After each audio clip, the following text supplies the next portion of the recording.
When you hear of the phrase self-respect, what actually comes to mind? What does this phrase mean to you? Is it confidence? Is it standing up for yourself? Or is it setting a few boundaries for yourself? Or is it even something much, much more deeper? In my experience, people tend to confuse self-respect with arrogance. They try to equate self-respect with being arrogant. But the reality of that is that self-respect is not about you thinking you're more important than others. It is about you treating yourself like you matter, treating your existence on this planet like a valuable object. Something fascinating about self-respect is that it is a two-way street. How, you may ask? Because you need to respect yourself so that others can respect you. If you fail to respect yourself, why should others respect you? Why? So how exactly does self-respect look like in a daily life? How exactly does it look like?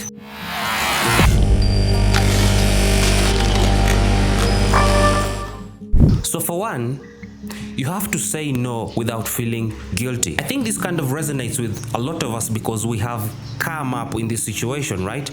It is easier said than done, because when a situation arises, people tend to gravitate towards the people-pleasing perspective, the people-pleasing area, right? And then you end up in a situation where you have to jeopardize your peace, jeopardize your values, and jeopardize your authentic self. So what can you do instead? When you are in this kind of situation, when someone asks you something, pause, maybe 5 seconds, maybe 10, maybe even 15, to allow your mind, to allow reason to kick into your mind so that you can give a response that aligns with who you are. I think a lot of you can agree with me on this.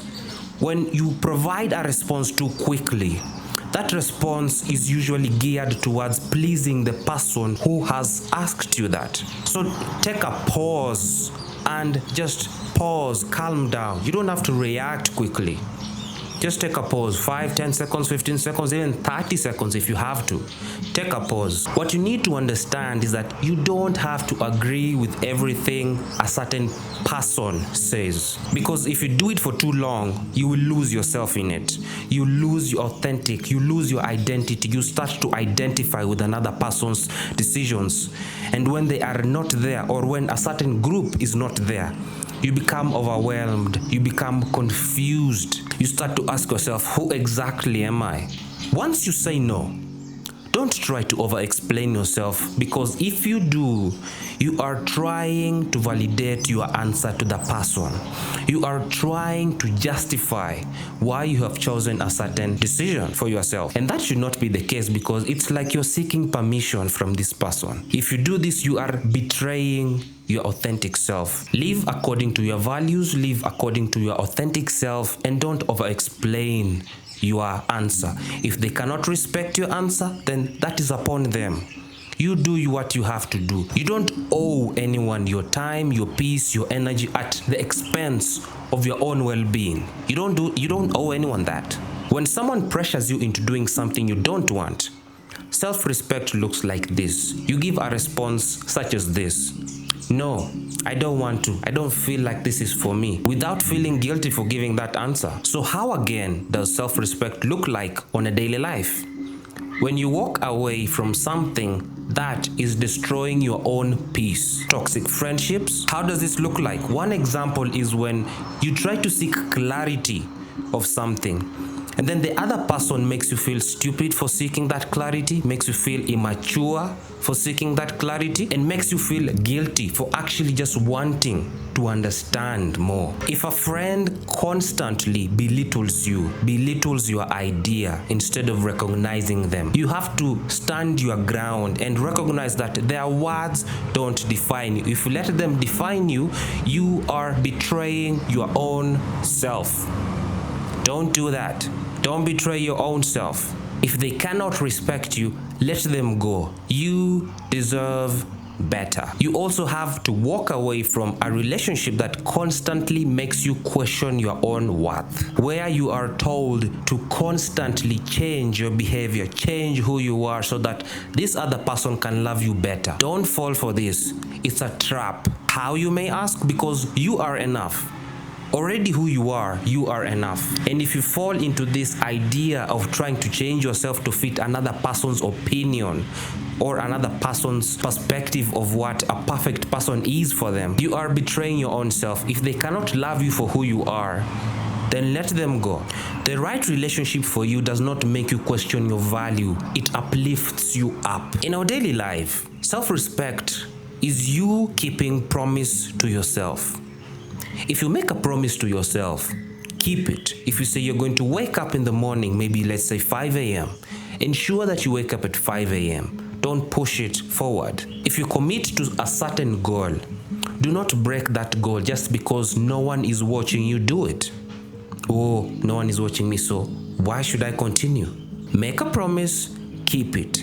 I know it's not easy because us as humans, we want to be cheered on, we want to be admired for the sacrifices that we are making to achieve a certain goal. But self-respect is actually important when no one is watching. Discipline is built when no one is watching.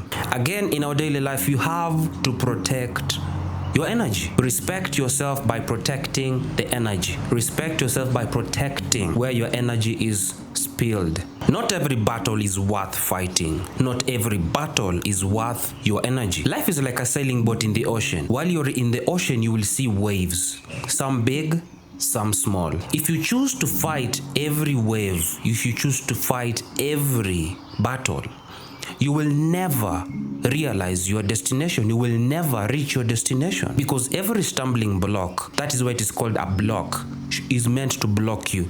So if you are constantly fighting it, you'll be blocked from actually reaching your destination, which is on the other side. So instead, you have to learn how to, if this is an obstacle, you have to learn that you have met the obstacle. You either go over it, you go around it, or you make yourself strong enough to push beyond this barrier or this block that is ahead of you. Push through it and you get through it. So don't get caught up in these little distractions along the way. Focus on the bigger picture that you're seeing in your mind. Focus on that.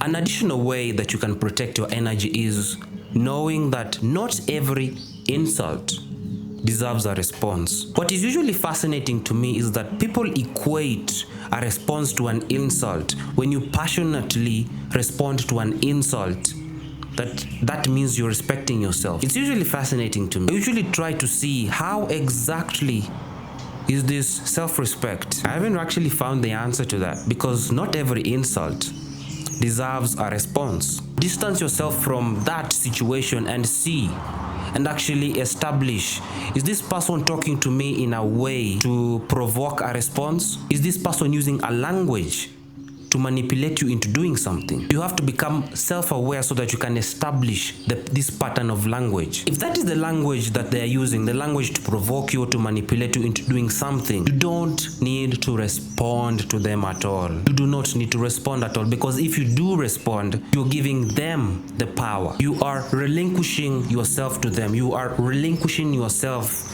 to the situation that they have created. So not every insult deserves your energy, deserves a response. It does not deserve a response. So respect yourself by respecting your energy. You also have to understand that not every invitation deserves your presence there. Just like not every boiling pot deserves you to stir. It does not need you to stir it. So not every situation deserves your involvement in them. Sure, it might seem important, urgent, tempting, but they are not aligned with your purpose, your values, and your priorities. So it does not deserve your presence. Knowing when to step back is just as powerful as knowing when to actually show up. So you have to understand that self-respect means that choosing your peace over someone else's drama, over someone else's struggles.